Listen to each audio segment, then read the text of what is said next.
Le temps d'un après-midi qui allait les conduire dans leur vie d'agent de l'État, ils étaient là. 1115 nouvelles recrues, réunies à l'amphithéâtre de l'UCAD 2 de l'Université Cheikh Anta Diop de Dakar, temple du savoir. Le même savoir-être et savoir-faire qui leur a été dispensé pendant 2 semaines. En ce jour,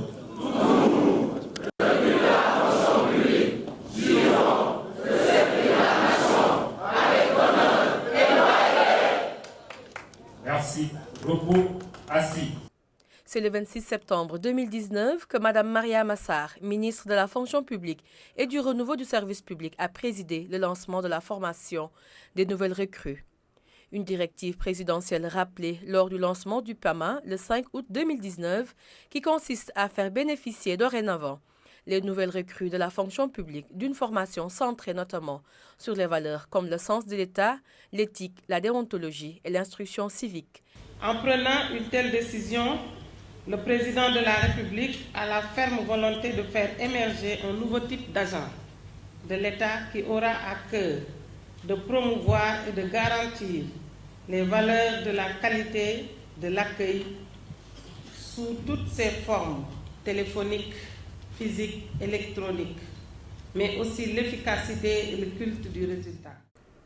Raison pour laquelle la cérémonie a été marquée par une leçon inaugurale. Le choix s'est porté sur Samba Diop et Abdoulaye Camara, 2 cadres qui ont eu une carrière enviable dans l'administration. Tous les 2, administrateurs civils de classe exceptionnelle, ont servi l'État et à de hautes fonctions de responsabilité. Abdoulaye Camara, ancien directeur général de l'ENA, a introduit Samba Diop, ancien conseiller spécial du Premier ministre qui a dispensé le cours inaugural. Dans son discours, Samba Diop est particulièrement revenu sur les notions d'État, de service public, d'administration publique et d'agent de l'État. Vous convenez donc avec moi qu'il est d'un intérêt de première importance pour chacun d'entre vous de connaître le mode d'organisation et le fonctionnement de l'administration. L'État, pour assurer ses missions, s'est doté de moyens organisationnels composés de structures, de ressources humaines et financières, de procédures, d'outils et de méthodes, organisés et fonctionnant selon des modalités déterminées. Cet ensemble structuré constitue l'administration. Après le lancement, des sessions de formation se sont simultanément déroulées pendant 2 semaines au niveau du Centre national de formation et d'action CNFA, situé à Rufisque, de l'Université Cheikh Anta Diop de Dakar et de la base militaire de Thiès. Le 9 octobre 2019 a marqué le couronnement de 12 jours de formation.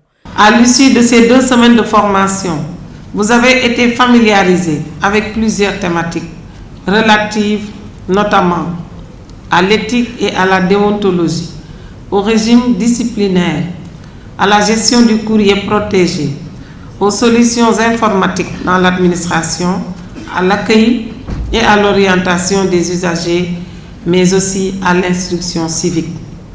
Ces enseignements-apprentissages, au regard de leur importance stratégique dans l'exercice prochain de vos missions respectives, faciliteront à coup sûr, d'une part, votre processus d'intégration dans la fonction publique et devront d'autre part vous permettre de vous hisser à la hauteur des exigences du service public.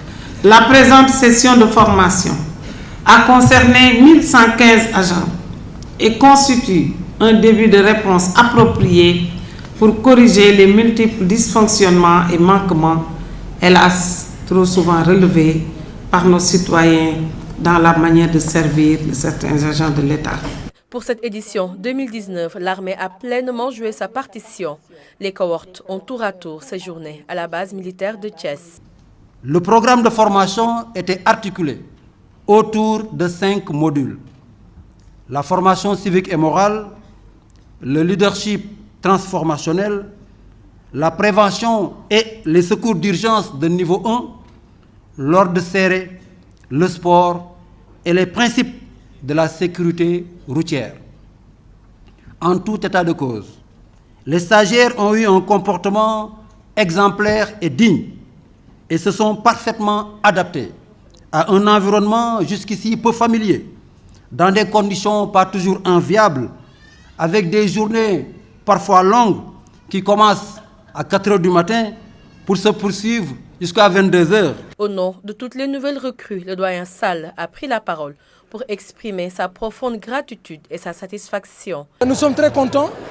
Vous avez vu que tout le monde était content et nous sommes très fiers aussi d'avoir subi cette formation.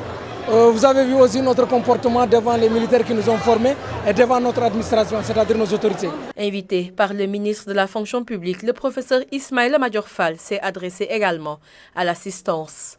Pour terminer en beauté, cette cérémonie a été couronnée par l'enrôlement de nouvelles recrues et la remise symbolique des actes d'engagement qui signent ainsi l'entrée dans la fonction publique. Le gouvernement, son acte